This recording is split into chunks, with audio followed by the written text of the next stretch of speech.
say time is the great equalizer. Warren Buffett once said, it doesn't matter who you are, we all have 24 hours in a day. But the truth is, how you spend those 24 hours is what separates those who dream from those who do. On this episode of Courageously Speaking, the podcast where we hold courageous conversations with people who have made bold decisions that changed the course of their lives, and in doing so, challenge the way we think about success, love, and the precious time we've been given. That you have to have in order to be a professional musician versus being a good musician. You have to, I think, to be honest with you, your playing is maybe only 20-30% of it at the most. I think the rest of it is all your business acumen and how you present yourself and, you know, getting yourself out there doing stuff like this. And that's why it's called show business. It didn't just say show only. Yeah. It's show business. Yeah. Without the business, there's no show. Yeah, the way that we used to say it in Nashville is that it's the music, which is only like this much of it, business. Wow. You know, the business is much larger. Our special guest for today has spent his hours building a career that's as inspiring as it is accomplished. Patrick Worley is an award-winning, multifaceted musician, a performer, a composer, a teacher, and a songwriter. He earned a music scholarship to study classical guitar with no prior formal training on the instrument, and went on to learn from world-class faculty at the Juilliard School, Peabody Conservatory, and Cleveland Institute of Music.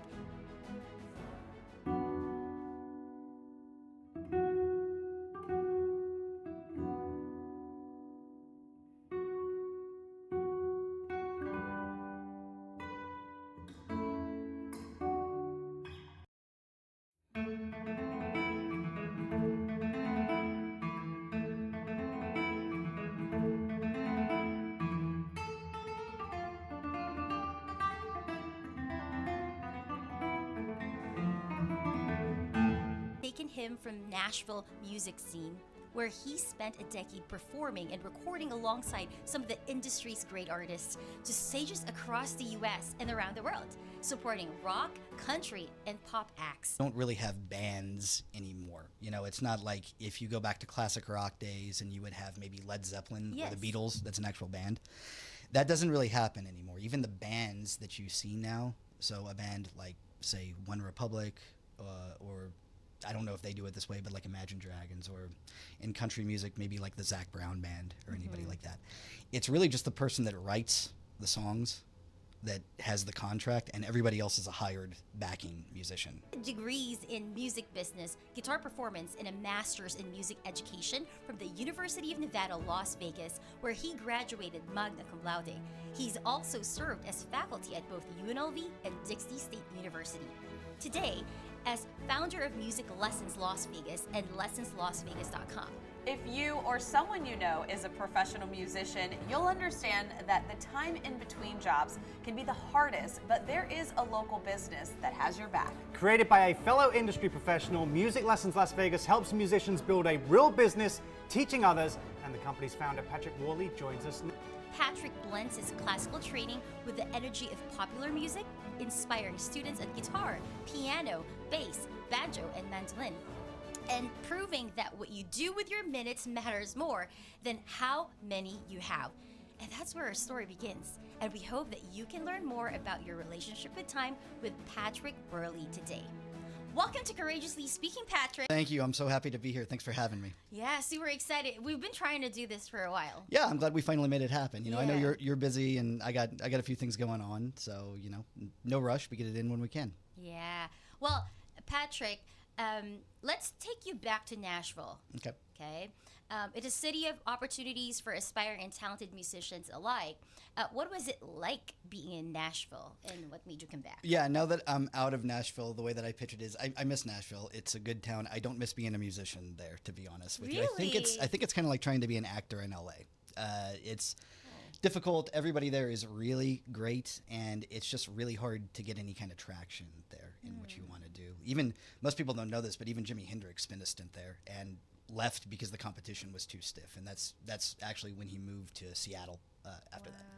So, you know, that's kind of the tale of the tape and the way it goes in music. So, but I'm happy to give you my personal, you know, background with Yes. it, you know, for you yourself and the listeners here. Yes, we'd love to learn more. All about right, you. sure. So just a quick introduction then. So I have really always been a classical musician. Basically, I got into classical guitar about a year after I started playing music. And I really was just completely obsessed with it. That was my sophomore year in high school. Didn't go out very much in high school. I kind of just stayed to keep working on that and put my nose to the grindstone. And what I ended up doing was studying that in college. I went to Middle Tennessee State University, which is right outside of Nashville, Tennessee. And I ended up with 2 undergraduate degrees there. I ended up with a music performance degree, so that's classical guitar, and a music business degree, too. Started out with music business. My folks were helping me out like most people, and as is kind of the way that it goes with that, my folks said, if you just do music, we'll disown you, basically. Oh my gosh, so it was a compromise. That's a joke. That's a joke, Mom and Dad, you know. But Mom and Dad, just yeah, in case. I know, It's a yeah. joke. But I think that musicians, like that's something like that kind of happens with a lot of them, you know.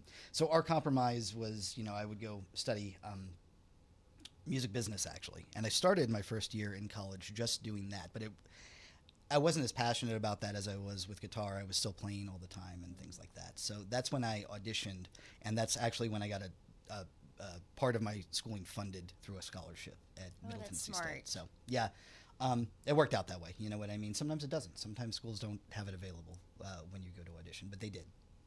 And so that helped a lot. So I went through school, got both of those degrees, and during that time, the only thing I played was classical music, just classical guitar. That's it. But due to the proximity of where I was to Nashville, you know, after I finished, and actually a little bit before then, I really started working a lot before I finished my degrees, maybe a year and a half or so before that. I started supporting rock and country artists in Nashville and working in the studios and things like that. What does supporting mean? Yeah, as a backing musician. So, and this is just another thing maybe for your viewers, you know, but you don't really have bands anymore. You know, it's not like if you go back to classic rock days and you would have maybe Led Zeppelin or the Beatles, that's an actual band. That doesn't really happen anymore. Even the bands that you see now, so a band like, say, One Republic, or I don't know if they do it this way, but like Imagine Dragons, or in country music, maybe like the Zac Brown Band or anybody like that. It's really just the person that writes the songs that has the contract, and everybody else is a hired backing musician as it. Wow. Yeah, it's just, if you don't own the creative interest in what you do, I think we'll probably talk about this. Is that why, sorry, I had to interject. Yeah, yeah. Is that why that a lot of the artists that actually write their own music are the ones who stay longer in the industry, as opposed to the ones that you can be hot right now, right? There are certain artists who are hot right now, or bands, and then they don't write their own music. You don't hear from them after a while. I would say that's a major contributing factor to it. And the reason for that, just in a quick nutshell, is because if you write your own music, you have money coming in from music publishing. Okay, so you have another income stream that you don't have if you are just an artist that sings other people's songs and other things like that. Those people really bleed money. They're paying for their band, they're paying for their agent, they're paying for their management, they're paying everybody. And so, you know, you get a lot of people that wrote songs for other people, like Chris Stapleton, for example, in country music.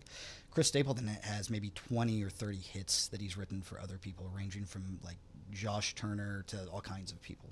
And he was able to reinvest that back into his own career. So it makes sense to, if you can write, that's a good way. You got to hang on to your music publishing, yeah, for sure. Now, I don't know how it's going to change with like the advent of AI and things like that, but yeah, at least when I was active in Nashville, which is like it's only like 13 years ago now, but when I was active in Nashville, it feels like ages ago now. You know, things move so fast. So, so that's what I mean by a backing musician, though. I don't write my own songs or anything like that. It's not my forte. I'm just a player. You know, I like to play. I like to play a lot of different stuff. But we need you. Yeah. Well, they needed me. You know. Essentially, like I'm a singer. I can play, but I'm not as good as you. Yeah.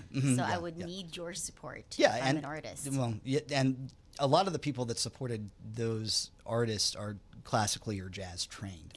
Really? They just did country music at the time because that's what paid. You know, it's just there's just not a lot of money in the other stuff. You know, there just isn't if you just are trying to make it as a performer with it. This is so good to know because a lot of our viewers, the name of our is Courageously Speak is under Courage Creatives. A lot of people who are watching our show are creatives. a lot of them wanted to be artists, like musicians and painters and all that. You know, anything in the arts. It's so refreshing to hear kind of like the business side of it, and it feels like it's paying dividends that you took some, Yeah. you know, some of those classes in business, because we're hearing from you. It's not just enough to have the passion in music. You got to be strategic about it. Right. Yeah. You have to. The way that I say is, like, going back to the creative interest thing. I'm not saying you have to do it in writing or anything like that. But if you want to be successful, you have to own something in the music business. If you don't, you're really just a bit player, and you can be fired for anything with Oh, that. so it's kind of like you're an employee. Yeah, of that's a exactly company. right. Yeah, and actually on that Oh. note, a lot of the way that a lot of artists do it is they actually salary their band too. So they don't pay them per show or anything. They might pay them, you know, $60,000 to $80,000 a year just to go play music for them with it. This is very interesting Yeah, to know. yeah. So that's what I did anyway Yeah. for a decade. Back to that. And I think we'll be talking about that stuff because I think it'll be good for the viewership here. You know, Yeah. the things. But just to finish up my background with it, that's what I did for 10 years. After doing that, I started to play a bunch of other instruments at that time. Got out of just playing classical music because I saw that you were a lot more valuable the more skills you had and the more instruments you could play. So I started working a lot as what's called a utility man. And so if you ever go to a show and you see somebody switching off between instruments, that's what I did a lot. You know what I mean? I would be like on piano for one song and guitar for another and mandolin for another one and banjo for another one. And When stuff I like was that. reading your bio, he plays all of these instruments. Yeah. There's some there's some media out there on my socials that you can see me playing. Like I just recorded a banjo track in Texas actually, and I put the video up for that one too. That is so yeah, cool. Yeah. So after doing that for 10 years, it's just too difficult. And honestly, like again, I'm a classical musician that was playing other stuff, so I decided to move on with it. And what I ended up doing was auditioning around for graduate school. That was kind of my way out. I was in my late 20s, so it was still a good time to do that. I think it was 29 when I did that. And I auditioned at a bunch of schools. And when I auditioned at UNLV, at the time, the way that the guitar program worked there is that they didn't have a graduate assistantship. They happened to have like an adjunct position there. So it was actually at so you were university faculty. Teaching as- assistant. Correct. yeah. Well, that's the way it usually works. Yeah, but this is actually it was actually legitimate adjunct faculty. Like Wow. on my student ID, actually on my university ID, it says student/faculty on it That's instead of that. cool. Because the way that it worked at that time was that they didn't have a graduate assistantship. They kind of had other people that teach the overflow for it. And so I actually fell into that at my audition at UNLV too. And so I taught some people as adjunct faculty at UNLV. And that's really what prompted the move out this way. There were maybe many other things that fell into place, but when I got that, I knew what I could do with that title to build like a private studio and to get my name around and things like that. And to be honest with you, this is the business background. I knew that I could use that much more valuably than like getting a graduate assistantship would be. And so that's what really prompted the move out this way. And to be honest with you, I haven't looked back. Now I have a bunch of students and I play weddings and corporate events here in town in Las Vegas. And I have some other entrepreneurial endeavors, that I do that we're going to be discussing here too. Yes, I'm just interested to know how did you not really like the passion part of like music, the art, that you would want to go to entrepreneurship, or you are more just inclined to be an entrepreneur? I think it's more, to be honest with you, for me, I think it's more that I was just committed to doing music for a job. And actually, the way that I've always looked at it is that I've known basically since I picked up a guitar as a freshman in high school when I was almost 15 years old, that I knew I wanted to do music. I didn't exactly know how it was going to work out, but I knew I was committed to doing it and to making a living doing it. And I think through the years and kind of honing it, I found out what I was good at and what I wasn't good at. Like we talked about songwriting and stuff like that. I'm not a writer. It's not my thing. I have a very hard time from the inception point with stuff. I'm much more of a analytical mind versus a creative mind. That is on interesting. Yeah. That is very interesting. That's my that you're personal an- way that I look at it is just I look at it like I was just so committed to doing music. I was committed to doing whatever it took to do music for a job. So you just know yourself. So you're very self-aware. It seems like since you were a child, you were self-aware that I better have something to compromise to just in case my parents won't like that I'm just doing music. Well, I think that was more out of necessity than anything, Maria, to be honest with you. If at the time, because I don't know if anybody really thinks about it when they're that young. At the time, I really wanted to go to a conservatory to study music, and I'm really glad I didn't do that. I know a lot of people at my age now that have finished a doctorate in the past 4 or 5 years that are $200,000 in debt from it, and they're never going to get out of that with it too. There's another skill that you have to have in order to be a professional musician versus being a good musician. You have to I think, to be honest with you, your playing is maybe only 20-30% of it at the most. I think the rest of it is all your business acumen and how you present yourself and getting yourself out there doing stuff like this. And that's why it's called show business. It didn't just say show only. Yeah. It's show business. Yeah. Without the business, there's no show. Yeah, the way that we used to say it in Nashville is that it's the music, which is only like this much of it, business. The Wow. business is a much larger component of it. Than the music Creatives, you part of got to listen to this. Yeah. That is a lot of business. And that's, I think, sometimes when creatives feel like, I don't want to do this anymore. I have this romantic idea of being an artist, and then now I have to do business. I don't want this anymore. And then they give up on their dream of Yeah. being in music. Well, the best way, I'll go back to Nashville and use an analogy that I did. So I played with a lot of the songwriters in Nashville. I've actually taught several people that have written really big hits before.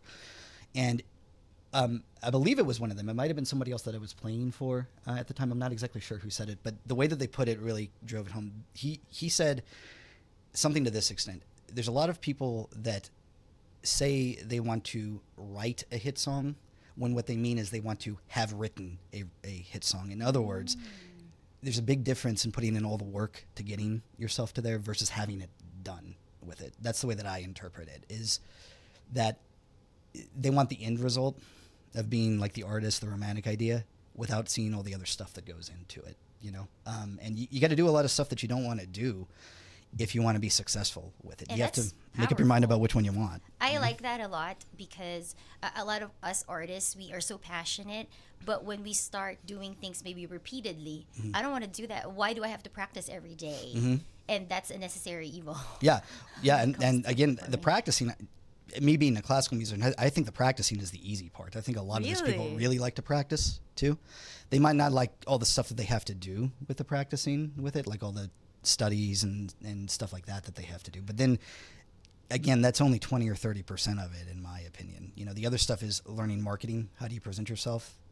Learning like numbers and being able to think about what gets you a instant return versus is it better to wait and to do it this way, being able to do break-even analysis and business plans and things like that for it. That's the stuff that I think gets a lot of creative types, is they don't want to sit there and crunch the numbers and Unless they hire someone write a to do business that plan for- or anything to do like that for them. And then they run into the issue about how do they afford that?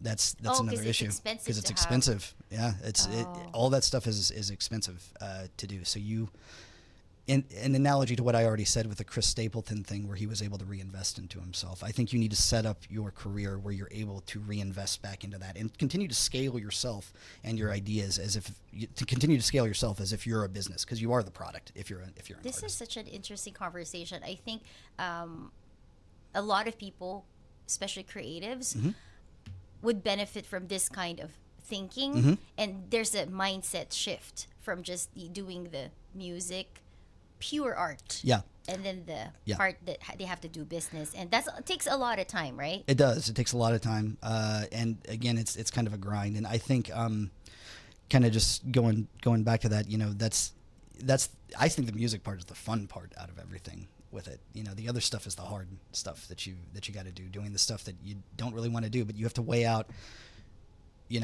Do you really want to be a professional artist or a professional musician with it? Because it's going to require you doing a lot of things that aren't a lot of fun in order to attain that goal. Because that one, I think, is a hobby. Hobby pays you a little. If you want to do it as a profession, that's the one that has an ROI, a return on investment, Yeah, right? yeah. But when you ask for an ROI, you need to invest Yeah.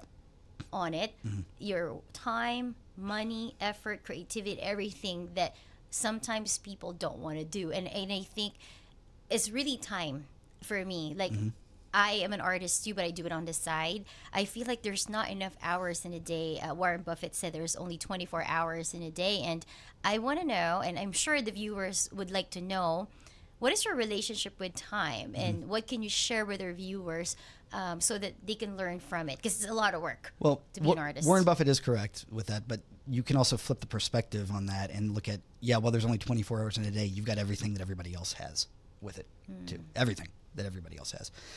Except in extremely rare cases, where you're born one way or you get into an accident or something like that, you can still make it with whatever you've got. Circumstances might dictate that it's harder for you depending on the way that you grew up and where you are financially and things like that. But you can still do it, and there's been plenty of people that have done it regardless of what their past is with it. So the way that I look at that more is, while there are only 24 hours in a day, you have everything that whoever it is that you idolize has, ranging from Warren Buffett to, George Washington, to if you're a religious, person like Jesus Christ, what I mean? It depends on what you do with that time is really what it is. I think also, maybe to put it into perspective, what is important for you?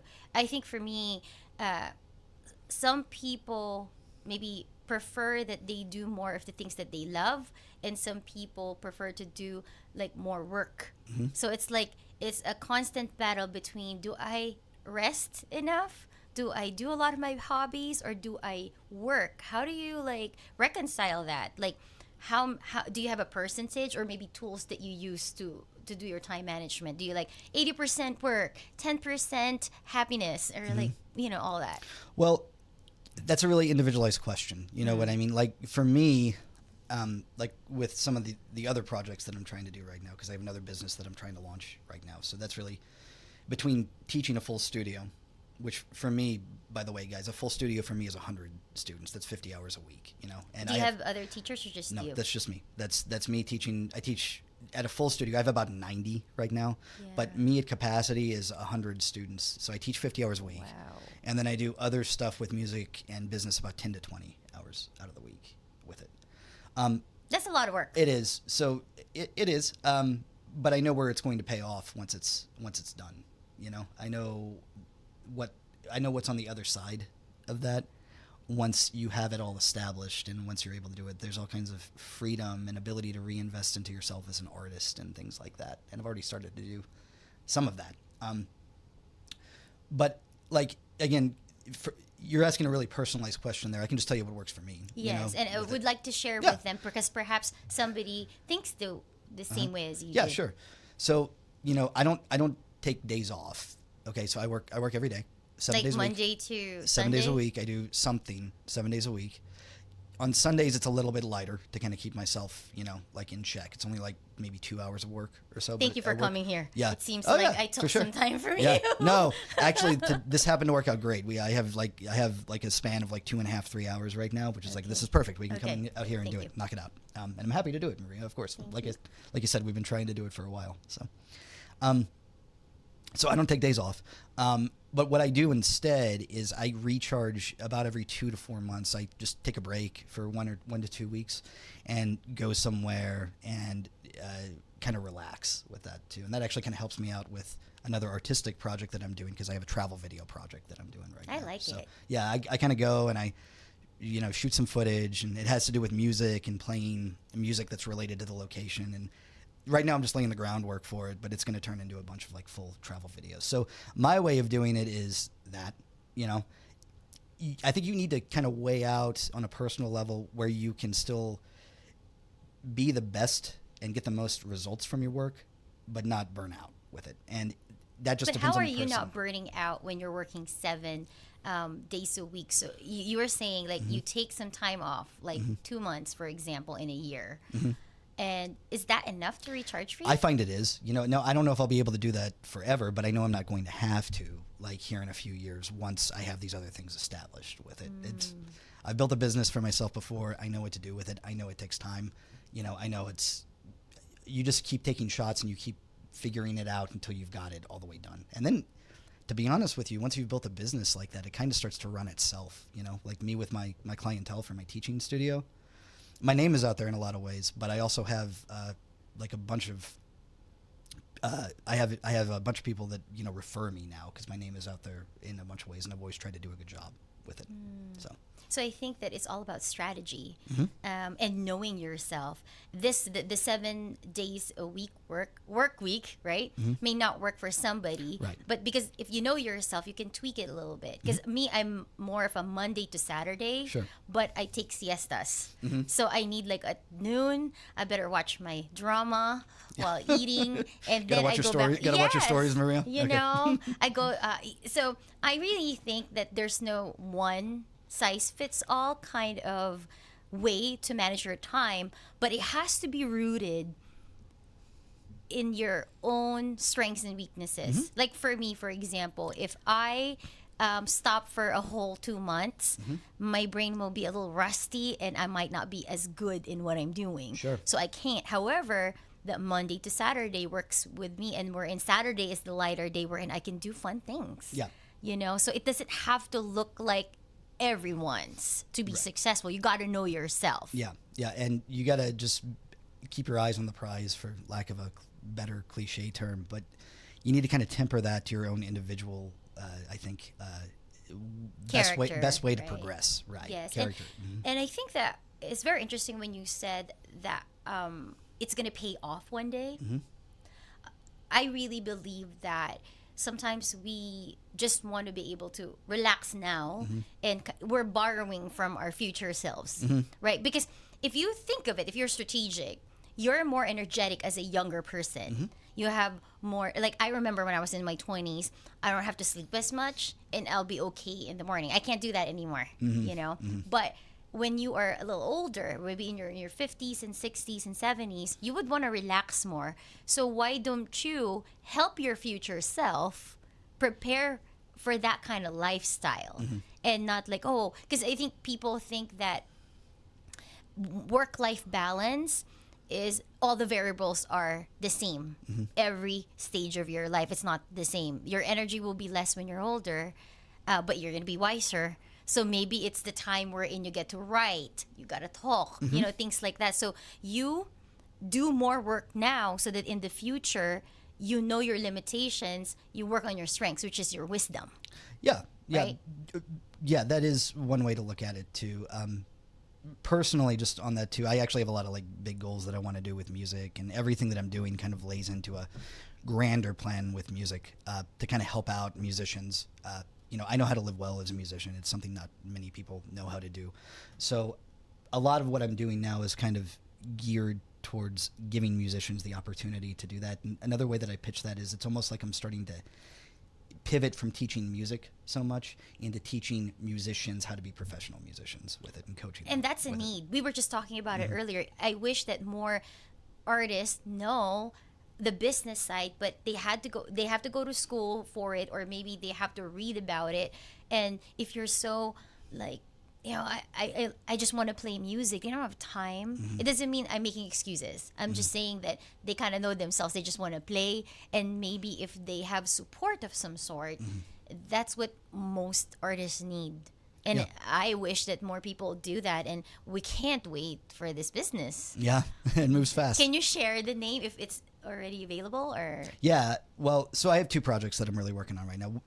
I have a lessons website that I've been pushing for a long time. So I built my own studio to 100 people, like I've said before. The big way that I did that is through search engine optimization. So in other words, if you pull out your phone, SEO. Yeah, and you look for any kind of combination of music lessons, Las Vegas, if you do that, it's going to be the very first thing that you see. It's going to beat out like Yelp and stuff like that. Yeah. It's good. See, I got the vouch right there. I said, let's see if he's telling the truth. Yeah. I tried it last night, this morning. Yeah.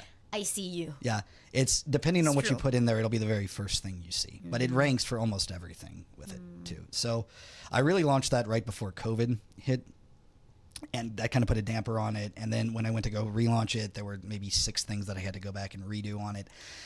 So I fully relaunched it in May of last year, and this is middle of August now. So it's been 15 months with that.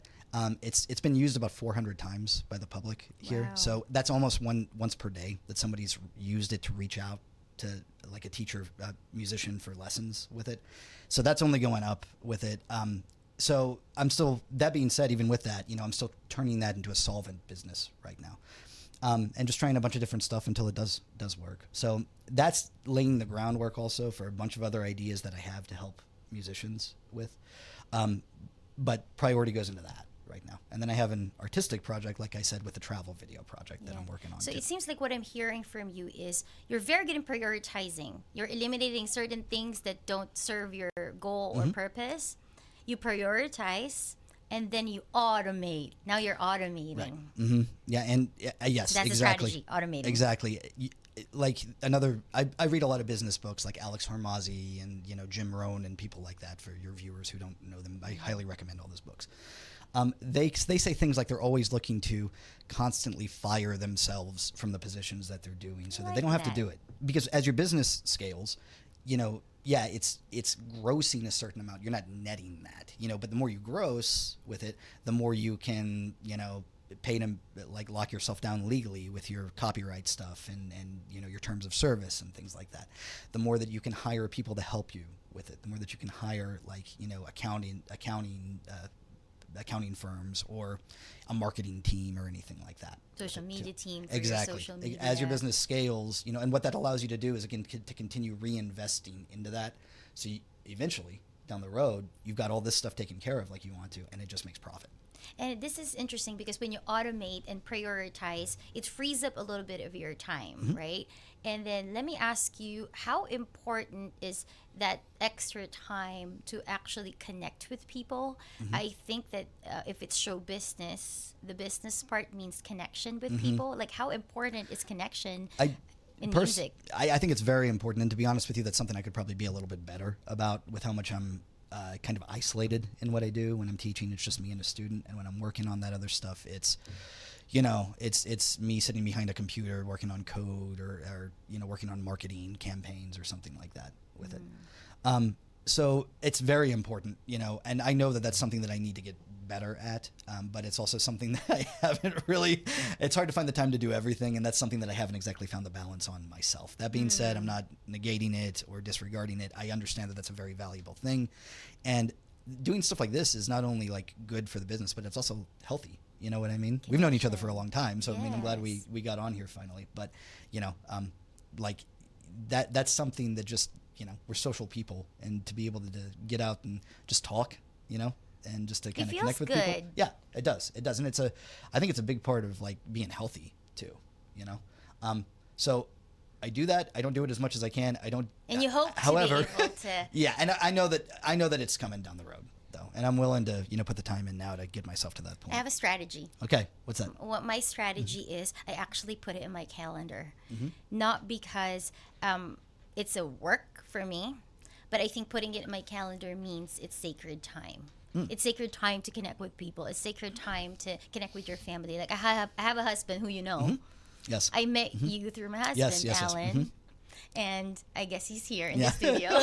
I didn't know if we should acknowledge him or not. I don't know how this is working. Hi, Alan. Hi, Alan. And I have to put in there, and he even jokes around and says to me, "Hey, am I in your calendar? Is that in your calendar now?" And it's not because you're not important. It's just because when you are building something, it takes a lot of energy and a lot of you're almost isolating yourself from the world, and it's hard when you're not an entrepreneur. It's not like that. Or if you're an academic entrepreneur, you know what I'm talking about. You're in the zone. But I believe that if you have a sacred time, and I learned this from the Netflix CEO. The Netflix CEO said I think Tuesday night is sacred time. He eats dinner with his wife, and I think if you do that, for me, it's a Sunday. I will not put anything in it unless I kind of ask permission. Hey, I have this very important thing. Can I trade? Right? Because I think, why are we working, Patrick? We work not just for a future self, but for connection. I can't really be somebody that lives in the mountains by myself. I know myself, and I need somebody. I need people, my family, my friends. If I don't put it in my calendar, I will make sure I will not. No, maybe I was like, oh, I put a meeting and now it's gone. And then I will always do that So what I've done is like put in my calendar, and perhaps one day I don't need to, because like let's say for example I have to water the plants every day. I put that 6 a.m. in the morning every day. Now I even beat my reminder. I already know it becomes a habit. Yeah. If you create a habit of being with people, and that's sacred time for you, and you know how important connection is, you won't even need that reminder one day. Yeah, I like that a lot. Maybe I should. See, I'm learning too, right? Like I can Yes, steal that that's idea. That's Yeah. what this is about. Yeah, I can put it into your calendar, and then it becomes a priority, like something else that you do. And I get what you're saying there. If there's certain people where if you see it written down, you're gonna do it with it. And especially if you're analytical, your brain tells you you better get to, and if you don't use it, maybe none of your friends are available, no one like invited you, then that means, hey, why don't you call your friend? For me, when I'm driving, that's when I call my friends. And I learned that from my husband, Alan. So he calls people when he's driving. So that's a great thing. I am just like doing this, so I might as well talk to someone. And we have Bluetooth already. You don't have to, right? Like, Right. and it's not much of a distraction. I also do it like maybe if I can't, like, I feel sad. And I can't do it by myself. I just call a friend or text someone. I don't have to tell them sometimes my problem, but that connection just helps me. Sure. You know, and I think for you or for me, for everyone who's a musician, and I think any other jobs, you need connections so that you become more successful inside and outside. When I say inside, it feels good to be connected. You're going to be happier and healthier. Outside means you're not alone. You're a community when you're doing your business. I think it's so sad to be in the top alone. When you do it with people, it makes it more meaningful. Right. I would completely agree with that. And did you know it's time to really, I'm going to go full-blown business. That means you're foregoing a job that's like W-2. Right? Like, how did you find that courage to actually build a business? You mean just to step out and do it? Yeah. I think it all comes back to just, again, different strokes for different folks. Different people are going to find a different way to do that. But with me, I was just so committed to doing music that I was willing to do whatever it took. If you go all the way back to when I first started, I don't think I necessarily knew that where I'd find my home would be in coaching and teaching with it. I think that's kind of just something that I discovered that I was good at naturally, and it doesn't feel to me like I'm really working so long as the students practice, which is another part of it. You know, as you're building something, you kind of got to take what comes through the door. But I've been doing this for so long now that like almost all my students practice regularly now. Really? How do you make them practice? That's very hard. It kind of happens over time, I find. I think that it's the same way as if you built anything. Like if you were a psychiatrist, you would have to take what came through the door, first of all. And you probably give your clients exercises to do, and most of them wouldn't do it. You know, most people don't, right? Like it's like whenever you impose change upon people, they don't really like it necessarily. Why? What do you think? I just think it's easy to get comfortable, you know? I'll just with my business, like I'll just give you an example of that. You know, one of the issues that I'm still trying to work to crack is the way that my lessons website works is people pay a low fee up front versus the way that a traditional music academy works, which is that they get paid by the academy out of what the student gives the academy. Okay, so that's something that I'm still working on to change the way people think with that, because I worked out the math on if I had 100 students and what a place that charged, say, $130 a month would, and kept half of it, which is pretty standard now. Okay, so a student would pay the place $130. They would pay their teacher half of that, $65 for the month for the student with that. Okay, for me, teaching 100 students over a 40-year career, that works out to be over $3 million that I would have lost. Yeah, that number sounds made up. We actually just put a calculator up on the site that shows people this too, because we're just trying different ideas. So we put a calculator up where they can plug in their own numbers and see that. I love that you are so analytical, because that's something I wouldn't think about. No, people don't even realize that because it doesn't register. It's the same thing as getting a tax refund check, right? Because if you get a tax refund check, that registers, it feels good. Yeah.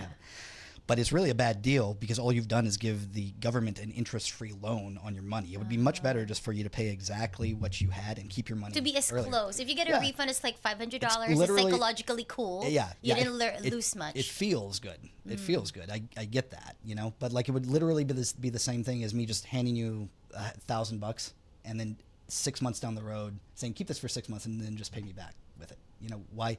I know we're friends, so it's a little bit of a different, different relationship there. Yeah. It's not the government coming breathing down your neck, but you know, like the point is that it's a you don't get anything out of it, you know, financially with it.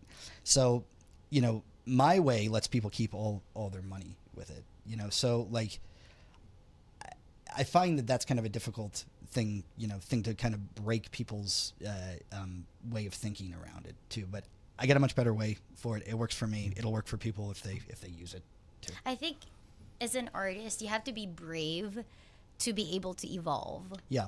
Mm-hmm. If you stay the same way, somebody else can play the guitar and somebody else can sing. It's what changes and growth in you that makes you unique. Yeah. And marketable. Yeah. Yeah. You know, so getting back to the question at hand there, you know, you asked me why when I was full throttle business with it. I think it just kind of evolved out of that. And I just have the right personality type with a business background and the different way of thinking that most musicians don't think. And I've just, you know, set up my lessons business in a way with the mission to help musicians live well. But how it's a can big you problem get that they have there? Like, how can I really think that it's a skill. Even if it's not your personality to be like, oh, I'm businessy. I think it's a necessary skill. How do you get there if you're more of an artist? Because you know a lot of artists. So how do you help them get to that mindset? Well, at least start with a mindset. My way isn't necessarily to change their whole mindset. It's just to make it easy for them to do it. Like, because ultimately, when you're changing the way people think, you kind of have to let them come to it, you know, on their own. You know, now that we've already addressed Alan, I know Alan and I have had some experience with that. You just have to. There's not a lot you can say to people with that. You just kind of have to let them figure it out on their own and continue to lead by example and show them that there's a better way to do it with that too. You know, like you don't, you know, like with me, I have a lot of things that I say to people. It's like, you know, I don't do it for you. I just give you the ways to do it. I'm going to give you the lifeline to like to a live well. foundation, an outline.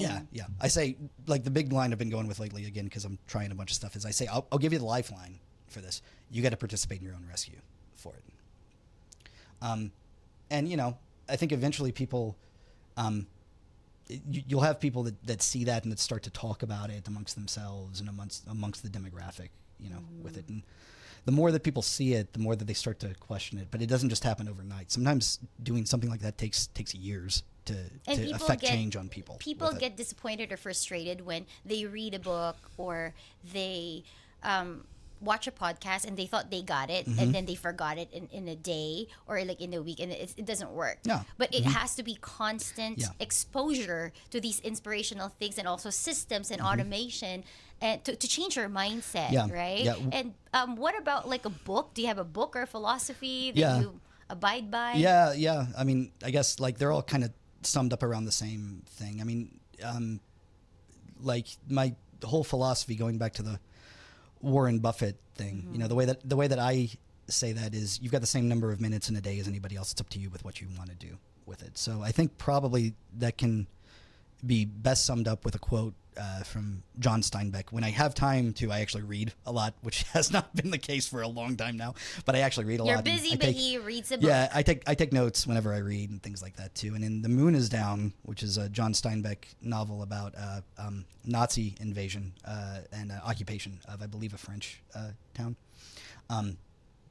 There's a quote in there when they're talking about, I believe, rebelling, where somebody says to rally the troops something like, I don't have a choice of living or dying. I only have a choice of the way that I do it. And it's an easy choice for me because the end is the same. You know, what do you want to be with it when it's all said and done? You know, do you want to be, you know, I mean, I guess we can get frank here. Do you want to be a bum or do you want to be excellent with it? It's up to you with it. Can you say that again? Yeah, I'll say it again. Just you have the same number of minutes in a day everybody else has, you know, and it's all a choice with what you do with it. Coming down to like what you had for breakfast this morning, to what you chose to wear today. Did you work out this morning? You know what I mean? All this stuff comes into play with it, right? You have the same number of minutes in a day as anybody else with it. It is up to you how you invest them. So basically, we should not make excuses that I only have 24 hours, I only have 1 minute to do this, or 10 minutes because everybody else has. It's just a matter of you choosing, are you going to waste those minutes or are you going to use those minutes to grow, to be able to automate and also get to your goal, right? Yeah, I mentioned Jim Rohn earlier. If you're not familiar with him, I would, if you're interested in this stuff, I would highly recommend Jim Rohn. Jim Rohn's, I'll steal a quote from him. If you want to do something, you'll find a way, and if you don't, you'll find an excuse. Exactly. Yeah. And I like that. And a lot of times it's because we don't feel like doing those things because it takes time. But the time you use now is going to help your future self. So it's an investment. It's totally okay. Yeah, absolutely. Yeah. Yeah. And then in our show, we're coming to a conclusion. So Okay. I got a challenge It you. goes by like that, Maria. Yeah. We're ready for the challenge. Okay. So pretend that you can actually go back in time. Okay. Ready for this? What is something and or someone you wish you'd made more time for, and how would that have changed your life? That's a difficult one, Maria, honestly. I like difficult things. I know. I gave you a pass the whole time. You did. I was trying not to ask these kinds I of asked for it. questions. I was hoping that we'd run out the clock, to be honest with you. Here. So, I mean, there's family members, like, grandparents and things like that I wish I would have made time for. And even coming down to like my first dog, to be honest with you, it's weird. When I had to put my first dog down, I found myself apologizing to him for like, leaving him like at home as much as I did, even though it really wasn't that much. It's just weird how you react in a situation like that with it. So there's relationships like that for sure. And I think also, like with a lot of the stuff that I'm doing now, I wish I would have gotten started earlier, and I wish I would have kind of had the wherewithal with my philosophies to get started when I was even younger with it, because, I mean, it's all going to stop one day. We gotta try to get it done while we're here with it, and the quicker we can get it done, the more time we have for the relationships. And who are you things like doing that. this for? Is it for family? Like all of these goals, is it for you, your future self? Who's this for? Well, it is for me. I think that people that don't tell you that, you got to be kind of skeptical. Yeah, why? Well, because we do what we want. You know what I mean? So ultimately, even if like you have ideas and plans to help out other people, you're probably still doing it for some kind of self-motivation reason, because it makes you feel good or because it makes you money or whatever, And I won't lie about that. With me, it's both of them, with it. But I do have a mission in what I do. What is your mission? Which is to help musicians live well. Really what I want to end up doing is also affecting change in academia too, because I think there's massive issues both in the music business and in academia with it. And I got some ideas for that, but I don't want to. I play my cards pretty close to my chest on that. Right now, I just want to get the site and making money on that. But we're super excited for this. Yeah. And I really think that it's time for you to plug some of your projects so we can support you, and tell us how you can support us. Okay. You just want me to give a description of what my how do you get to your website? Okay, yeah, sure. I'll address both projects. So if you want to go check out lessonslasvegas.com, if you want to take lessons with some musicians here, they all teach online, because I know that this goes internationally too, right?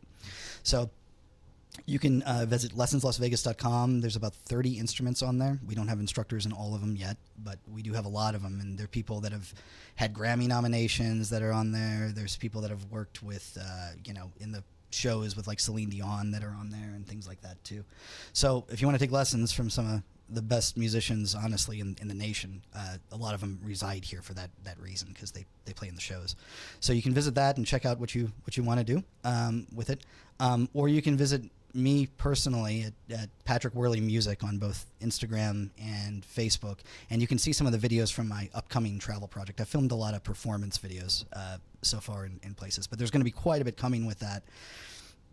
I would say by the end of next year, I'm working on a lot of stuff right now, and it's a big project. But I would say by the end of next year, the full travel videos will start to drop. We're very excited, and you got to give us a taste of this. Sure, I need a little bit of help, honestly, because Yeah. I'm learning this music so fast now that I can't quite remember Yeah. it all the way. So I'm just gonna have you page turn for me a little bit. Okay. Oh, sure, So I'm gonna sure. play a little bit of an excerpt actually from an upcoming trip to the Philippines. Actually, believe it or not. You went to the Philippines. I went to the Philippines, and I'm going back to We're in shoot Filipino some more town, stuff. by the way. Yeah. We're in Filipino town. Yeah, right now. Yeah. Oh yeah. Okay. Cool. Peach, I'll be I right knew I felt at home here.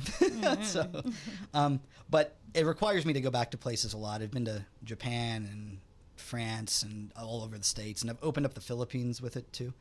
So just to give people a little bit of a sample of this, some of the Philippine music that I'm going to be playing here, this is an arrangement by Jose Valdez, who teaches at the University of Manila. He's a Filipino guitarist. And I'll be playing this one probably in front of the Cathedral of Manila when I go there. Wow, that is beautiful cathedral. Yeah, We're this going is there. a little bit of an arrangement of the prayer, the Andrea Bocelli and Celine Dion Nice. song too. But I'm going to need you to page turn for me because I don't help have it me. memorized yet. Okay. Oh. I like this. Okay. All right, when I give you a nod, just page turn. Okay, oh no. I better do it right. Is this good? Yeah, that's fine. Let me get set here. Okay.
you. Wow. So keep your eyes on the social media. You can see maybe,